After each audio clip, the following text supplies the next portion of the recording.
Hello there. We have got a story for you today that comes from two books of the Bible. That is Deuteronomy, starting in chapter 34, and going through Joshua, chapter 2. And you wonder, why would there be a story that goes through two different books of the Bible? Well, what happened is that the first five books of the Bible are the books of the law, and they are attributed to Moses. Well, in the last of those books, Deuteronomy, Moses dies.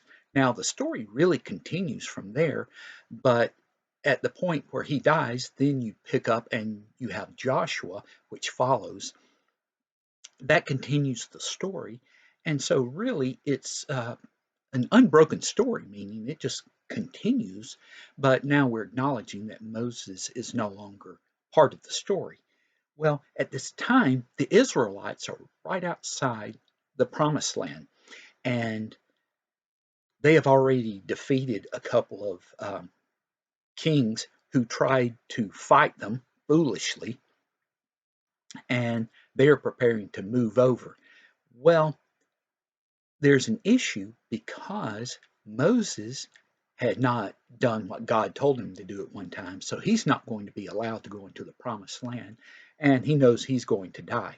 Well, he is 120 years old, so you would think, okay, it's surprising he made it this long, except he was in good health and his eyesight was great. So there was nothing to say that he had to die at this point, but it was time. And what's the downside? Well, he's going to heaven. So it's not totally a bad thing. But God gives him a gift at the end. He has Moses go up Mount Nebo, and from there, Moses can see the promised land that the Israelites are going to get to go into. And so, with that, um, Moses is able to die in peace, and God buries the body. And no one knows where this happens. Now, just so that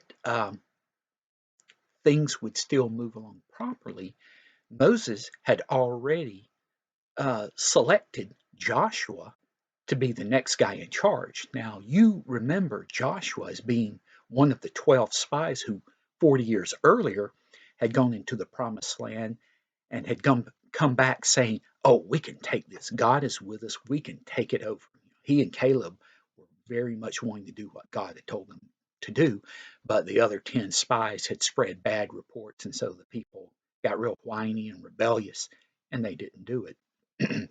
Well, now Joshua is getting to go into the promised land as the leader of the Israelites, and Moses had told everyone, okay, this is the guy to take over, and he had laid his hands on him, transferring some of the wisdom from God into Joshua so that Joshua would be an even stronger leader.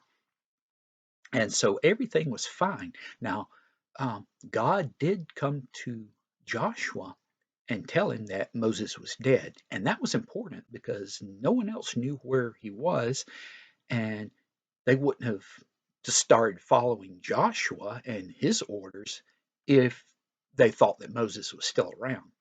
Well, that takes care of that. But, Joshua had to be a little bit nervous about the whole thing because God told him, be strong and courageous. Then he told him, be strong and very courageous. And then right after that, be strong and courageous. So he told him three times to be strong and courageous. And that would have been helpful to Joshua to give him encouragement, but also it emphasized something. When you see things in the Bible, they're repeated and you hear them three times, and one time would be enough or should be enough. That's to really make a point that this is important. I'm not kidding. Listen closely and do this. Well, if you thought three wasn't enough, when Joshua talks to the people, they tell him, be strong and courageous. So he's heard this four times. So now everybody's on board. They are following Joshua and they're getting ready to make their move into the promised land. And there are a couple of things that have to be considered.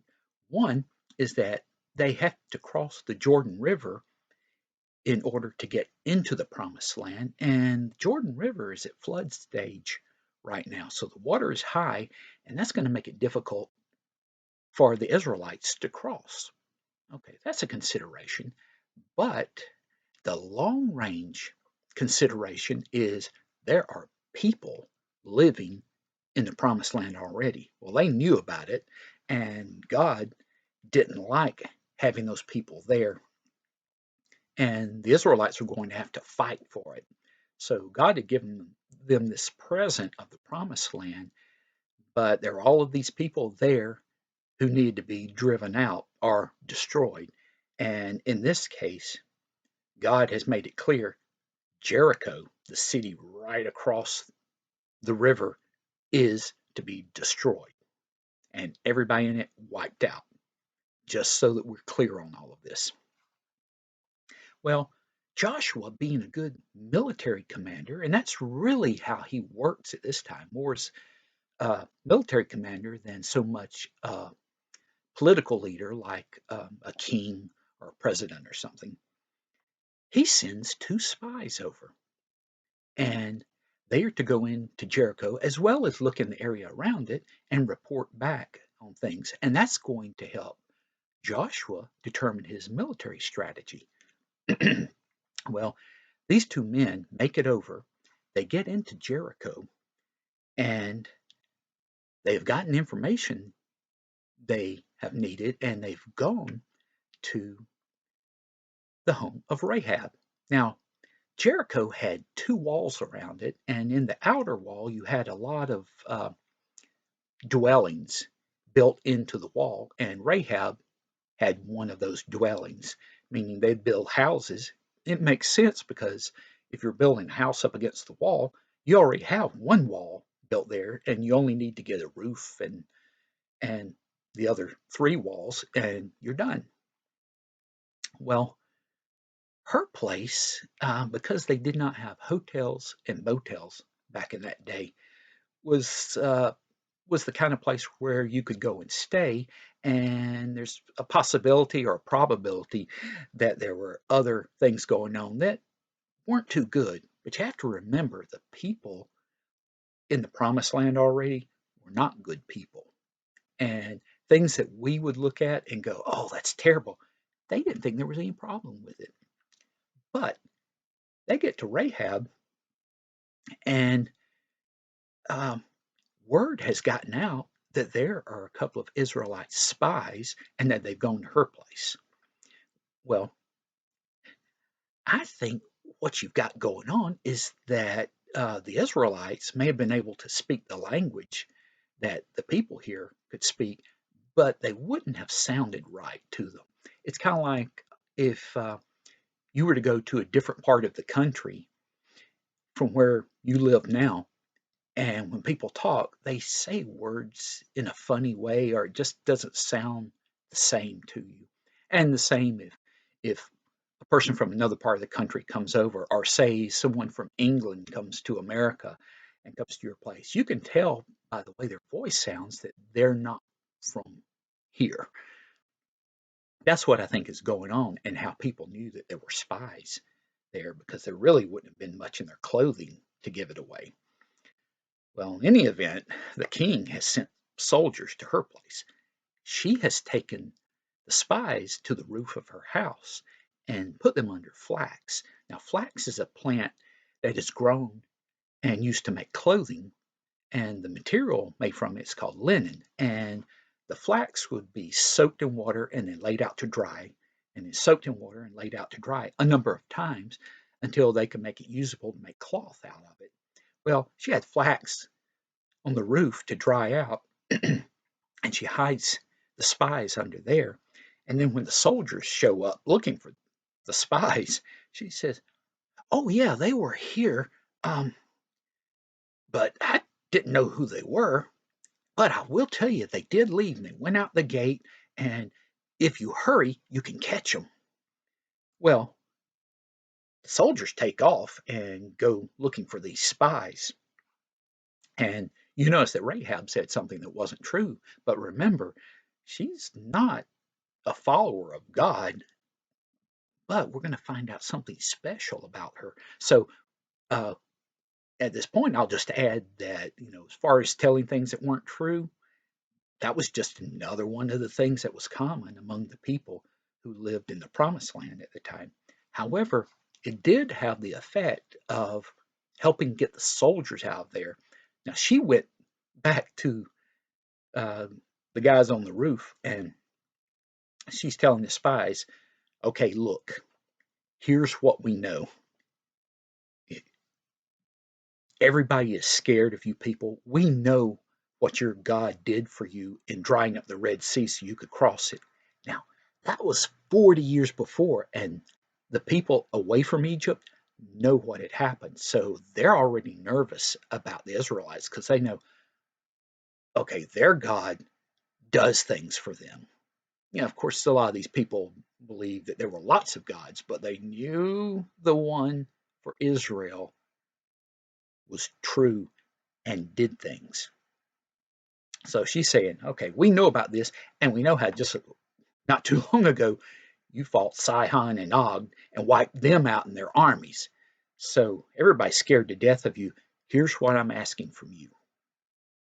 When you take Jericho, I want you to spare me and my mom and dad and my brothers and sisters and all my family.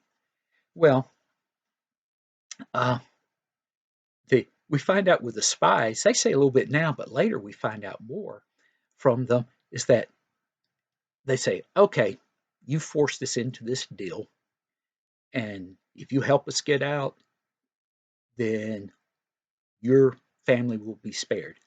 But if any of your family leaves your home and gets killed, it's not our fault, it's their fault. And she says, okay. And she puts out this red rope for them to climb down because she lives in the city wall and has a window there. So they're able to climb down and they say, okay, you also have to leave this red rope hanging here so we'll know which place is yours and we won't kill you and your family. Okay, they've made a deal.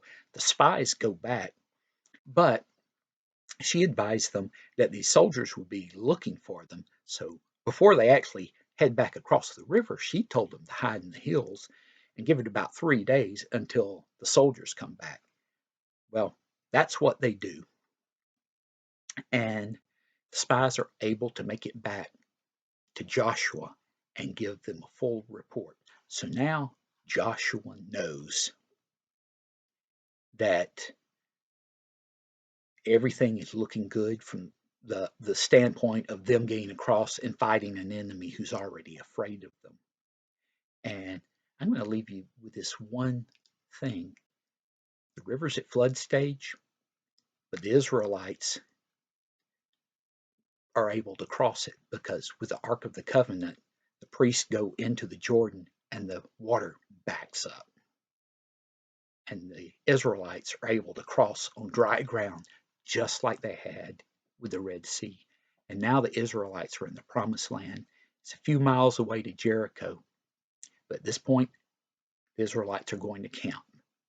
And to find out what happens next, you'll need to be with us next time.